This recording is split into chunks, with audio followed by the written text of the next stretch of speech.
So if Jesus is right, then that demonstrates that homosexual marriage, for example, would be opposed to his design plan. And so what makes things objectively right and wrong?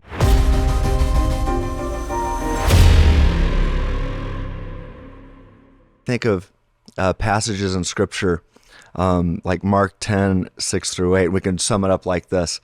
That Jesus said that the purpose of marriage was, it can be summed up like this. It's one man with one woman becoming one flesh for one lifetime. Yes. He said that this is God's model and creative intent, his design plan for marriage. And so if Jesus is right, then that demonstrates that homosexual marriage, for example, would be opposed to his design plan. And so what makes things objectively right and wrong? I mean, somebody could say, well, who cares what Jesus thinks? Okay, but if God exists and created humanity on purpose and for a specific purpose or specific purposes, so let me say that again. If God exists and created humanity on purpose and for a specific purpose, then there would be objective facts about humanity irrespective of the subjective opinions from humanity. And so this gets us then, if God exists, objective truths about how humans ought to think and ought to behave and how we ought to treat each other, and even gets us into what human marriage ought to look like.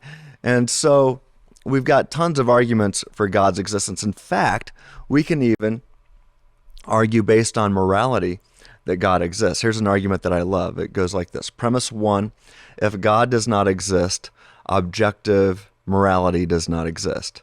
Premise 2, objective morality does exist. Conclusion, therefore God exists. And so somebody might want to say, oftentimes when I talk to people who are in the LGBTQ community, hey, thanks. I got some coffee here. When I'm talking to somebody who is in that community, they might want to believe in God, but then they're like, well, wait a second. If God does exist and if Jesus is right, then homosexual marriage would be objectively wrong. Therefore, I'll just deny objective moral values and duties. But then there's a big problem. That means persecution of homosexuals wouldn't be objectively wrong. So, and that they don't have these objective human rights. And so I say, you don't want to go there. They're fighting for in some types of human rights to be treated humanely, which obviously we want them to be treated humanely and with compassion and love and grace, comes from they're asking for a set of morality, but at the same time, they're denying a God that, gives them their morality. And so it's a circular logic that it's like, you can't claim that there's no God and then expect some type of morality in our society to be treated a certain way. Yeah. I've got an article on my website, freethinkingministries.com or freethinkinc.org. That's INC, so freethinkinc.org.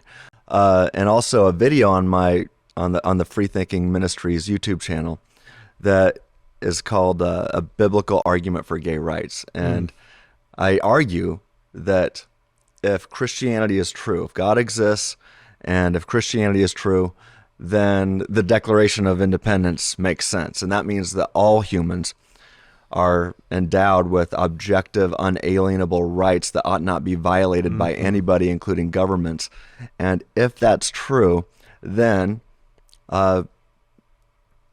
since it's all people have these rights given to us by God, then that means that those in the LGBTQ community have rights that ought not be violated as well. Absolutely. Now, that means that they ought to be respected and loved, right? But that doesn't mean that we have to agree with everything, and vice versa. When I do something that's objectively sinful, I still have human rights that ought not be violated, but that doesn't mean, Brady, that you can't say, hey, Tim, you're in sin right now. You're not living according to the objective purpose in which you were created by God, the creator of the universe. So.